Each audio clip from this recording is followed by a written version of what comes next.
Bom, professor, primeiramente agradecer, né, a disponibilidade que o senhor teve de responder algumas perguntas nossas aqui.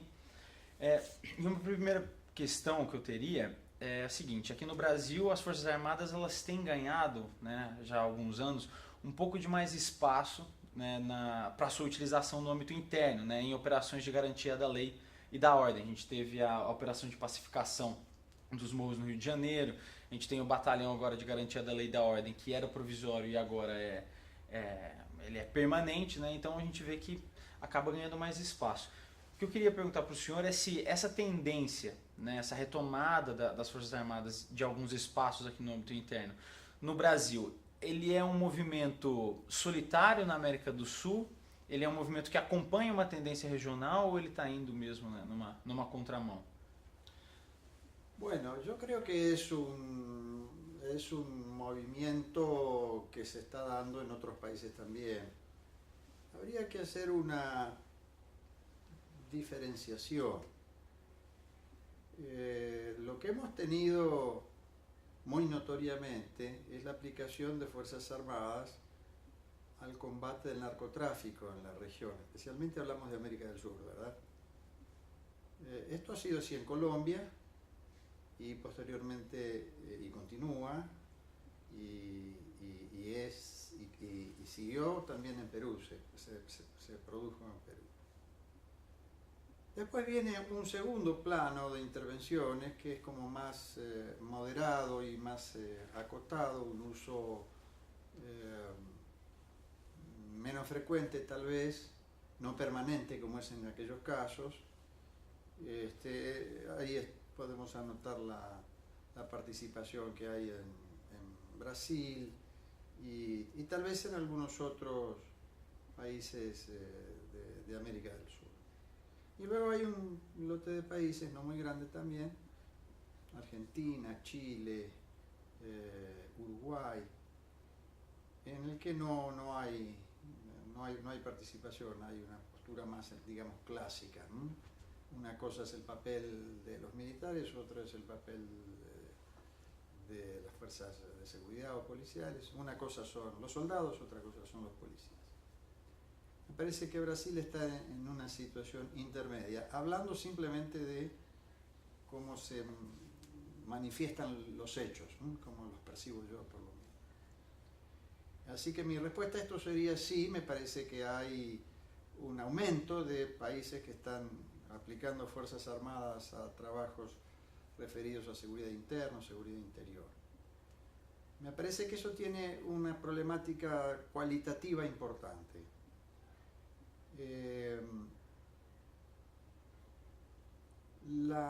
Los militares están formados para la guerra, esto es una obviedad, pero hay que recordarlo.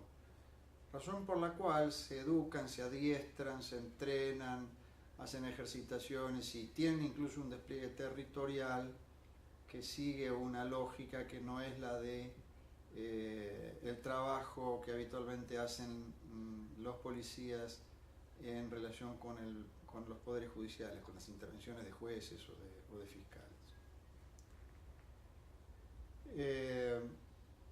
Esto tiene sus problemas, porque al formarse para la guerra, los militares se entrenan para aplicar el mayor grado posible de letalidad en su acción.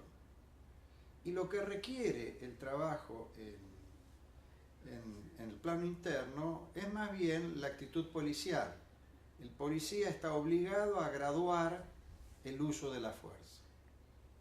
Y trabaja además bajo la dependencia, en la mayoría de los casos, de jueces o fiscales, que son los que llevan las investigaciones judiciales, los que dicen hay que trabajar aquí o hacer esto, otro o aquello.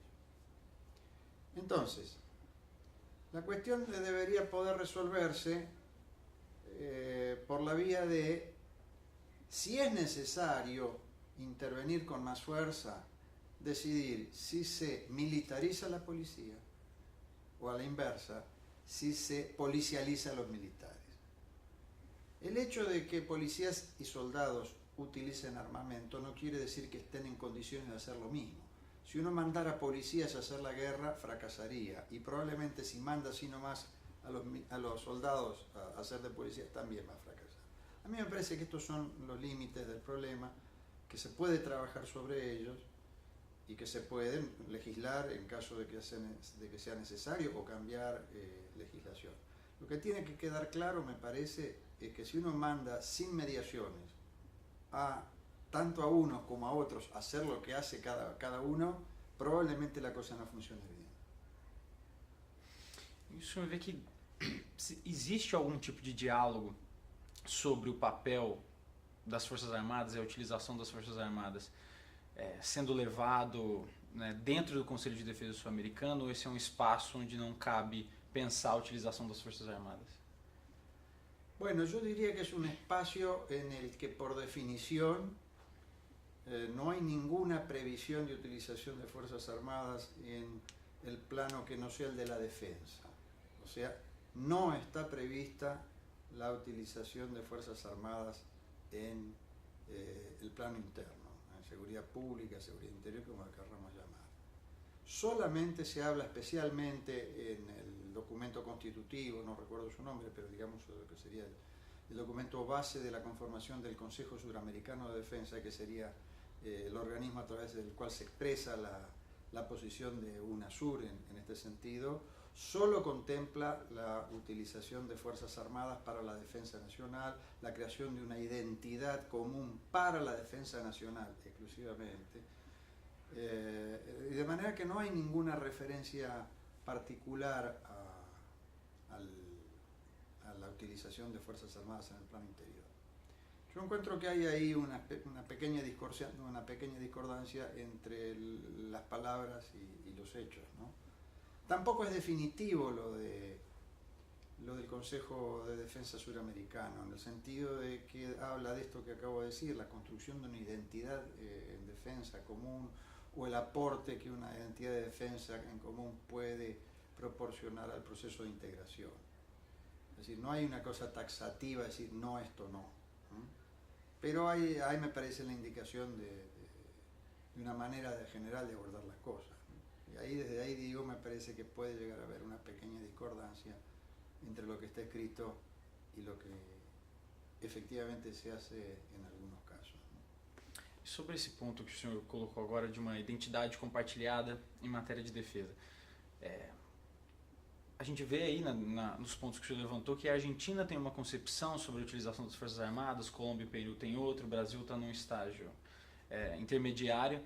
O senhor acha que esse ponto pode ser uma dificuldade, um obstáculo a uma construção de uma identidade compartilhada, ou é um segundo plano, ou se até o Conselho de Defesa sul-americano, de alguma maneira, ele ajudou os países, ele representou um avanço significativo para poder construir essa identidade, ou ela continua ainda um horizonte longe? A mí me parece que hay un problema, como decía, que las palabras van por un lado y los hechos van por otro. En las palabras muchas veces se pone mucha buena voluntad y a la hora de tener que trabajar sobre la realidad concreta, sobre los problemas específicos, mandan las necesidades y no las cosas que uno preferiría. En cierto modo creo que hay casi un exceso de retórica, diría, y una mirada tal vez no del todo suficiente sobre lo que está pidiendo la realidad. Nosotros en Argentina estamos muy cómodos con la situación que tenemos, pero nosotros tenemos fuerzas de seguridad que están en el medio, digamos así, entre policías y soldados. Entonces hay un montón de tarea que ante la limitación eventualmente de las policías puede ser realizada por las fuerzas de seguridad que están preparadas para eso. Se llaman Gendarmería Nacional, Prefectura Naval, Policía de Seguridad Aeroportuaria, por ejemplo. En ausencia de esas instituciones intermedias, llamémosle, a veces sucede que la necesidad convoca a echar mano de las Fuerzas Armadas para aplicarlas a la seguridad. Yo encuentro que en este momento hay una no necesaria correspondencia entre lo que está planteado en los documentos de UNASUR y lo que está sucediendo, de hecho. Y me parece que no es bueno, que cuando estas cosas suceden hay que recolocar, yo digo, despejar la retórica, ¿no? A ver de qué estamos hablando, cómo lo hablamos. Y si hay problemas que deben ser rediscutidos, merecería que se rediscutieran y no que quedaran sujetos a que, bueno, los vaya arreglando el tiempo, tal vez, o quién sabe quién. Eso es lo que veo, ¿no? En síntesis, me parece que lo que pide UNASUR y el Consejo de Defensa Sudamericano es construcción de una identidad en defensa, y se ha trabajado en un buen sentido en este plano, pero hay este otro costado que se manifiesta en los hechos y que hace ruido, por decirlo de esta manera. E o senhor vê um investimento, quem sabe, um investimento político assimétrico dos países no Conselho de Defesa sul-americano? A Argentina, por exemplo, o senhor foi chefe do gabinete do Ministério da Defesa do Nestor Kirchner, ela tem ocupado espaços muito importantes no Conselho de Defesa, e o Brasil ele iniciou um projeto, né, investiu, mas atualmente não se parece que ele investe tanto. O senhor vê uma diferença? Sí, pero eso también tiene que ver muchas veces con evaluaciones que se hacen suponiendo que todo el mundo pudiera comprometerse de la misma manera, porque comprometerse significa también poner recursos, y en ese sentido lo quiero decir, ¿no? Pero también hay otra cosa, a veces se ve la intervención de los países más grandes de la región como un afán de protagonismo mayor, de incidencia mayor. Yo creo que Brasil trabajó mucho para la conformación de UNASUR y ha preferido resguardar un segundo lugar, cosa de no aparecer como, bueno, como si fuera un actor que busca hegemonía en el espacio, ¿no? Es eso, me parece que juegan posibilidades en el sentido materiales por un lado, y por otro lado el resguardo de cómo puede ser leída determinadas maneras de intervenir, ¿no? Yo creo que hemos trabajado bien Brasil y Argentina en este terreno. Sim. O senhor também foi embaixador da Argentina no Haiti, né? Então, sobre o tema de operações de paz, o senhor vê que de que maneira a atuação dos países em operações de paz ela realmente contribui para a cooperação entre eles? Tem um transbordamento dessa cooperação em operações de paz? Yo creo que la experiencia de la MINUSTAH en Haití, sobre todo en toda la primera fase y lo que vino luego, fue muy buena, fue muy buena. La primera fase, digo, cuando hubo que tomar la decisión de pacificar Puerto Príncipe también, se había pacificado con Naipes y otras regiones, Cap-Haïtien. Restó durante algún tiempo la ciudad capital, ¿no? La capital de Haití, que finalmente se tomó la decisión de operar luego de las elecciones que colocaron a un presidente legítimamente investido de la facultad de pedir que eso suceda. Es decir, que fue el gobierno electo, o ya en funciones, el que solicitó a Naciones Unidas, o al representante de Naciones Unidas en Haití, digamos, el jefe político de la misión, que se interviniera también en Puerto Príncipe. Es importante porque la cuota de legitimidad que dio el pedido de un presidente constitucional fue importante para poder operar con tranquilidad. A mí me parece que fue una gran experiencia la de Haití en términos de conocernos más, mejor, vernos actuar operacionalmente, en términos de colaboración, de solidaridad, sobre todo los países latinoamericanos, ¿no? Que empezamos pocos y fue creciendo, además se fueron incorporando otros. Se alcanzó a establecer mecanismos de coordinación que llevaban el nombre de 2x N. Dos eran representantes de las cancillerías y los ministerios de defensa, porque estaban ambos aspectos combinados, ¿no? Había diplomáticos y estaba la misión de paz. Entonces había representación de los ministerios de defensa y los ministerios de relaciones exteriores por el número de países latinoamericanos que formaran parte. Empezamos 2 por 3, que éramos Argentina, Brasil, Chile, luego fueron 2 por 4 porque apareció rápidamente Uruguay y se incorporó también. Y así fue creciendo cuando se incorporó Ecuador y después más tarde otros países, hasta Guatemala, en fin.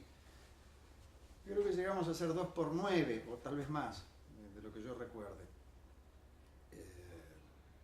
Eso fue muy útil.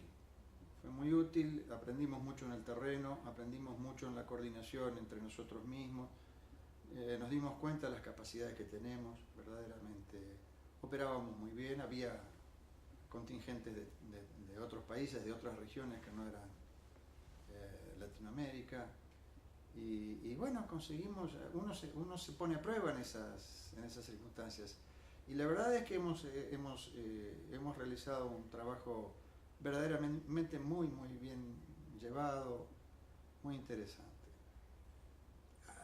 Tendría que decir, para completar el comentario, que me parece que si algo no trabajó tan bien, yo diría casi que fue un trabajo que debería mejorarse mucho y que habría que abrir discusiones serias y consistentes, fue la cooperación internacional para el desarrollo, para mejorar las condiciones de vida en Haití, fomentando el desarrollo.